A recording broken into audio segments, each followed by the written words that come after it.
Arriva a tempo scaduto il pareggio della San Domenico Caniga, quando la Gymnasium si preparava a festeggiare una vittoria che pareva già acquisita.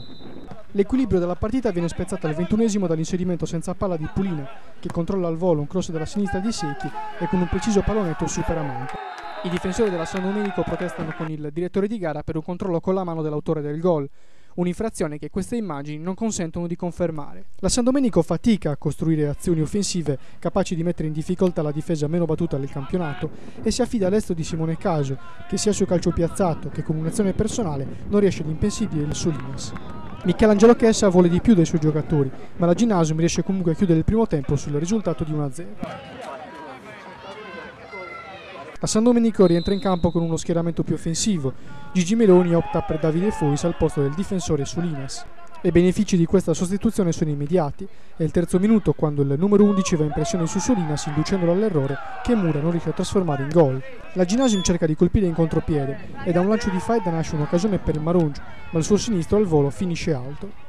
Al 64esimo la San Domenico pareggia, Pitui verticalizza per Fois che anticipa Pibili, tiene a distanza Faedda e con una stoccata da biliardo batte Solinas.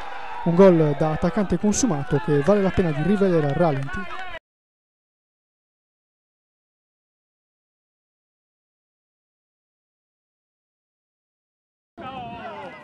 La Gymnasium non sembra accusare il colpo e nella fase centrale della ripresa crea alcune occasioni pericolose, come la conclusione dalla distanza di Pulina, deviata in calcio d'angolo da Manca, ma soprattutto con il bomber Marungiu, che dopo una bella azione personale si divora la palla dell'1-2. Ma il gol è nell'aria e all'83esimo i biancocelesti passano. Splendida apertura di Bidau per Pulina, che punta Tiana, finta il dribbling e trova una parabola a girare sul secondo palo imprendibile per Manca. Un gran gol che riproponiamo nel replay.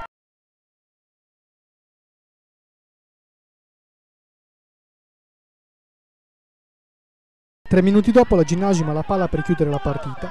Ancora Marungio tenta la conclusione, ma sulla respinta della difesa intelligentemente appoggia per la corrente Masia, che dal limite sfiora il palo alla destra di Manca.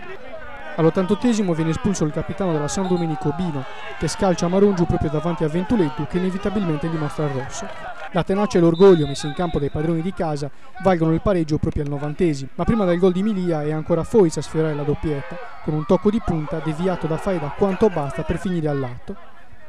Dal corner seguente, calciato da Casu, è Antonello Milia a pareggiare il risultato con un destro al volo che Solinas non vede neanche partire. Praticamente sulla corsa sfrenata del difensore goleador, immagine della felicità della San Domenico Caniga, il signor Ventuledu fischia la fine della gara. San Domenico Gymnasium 2-2.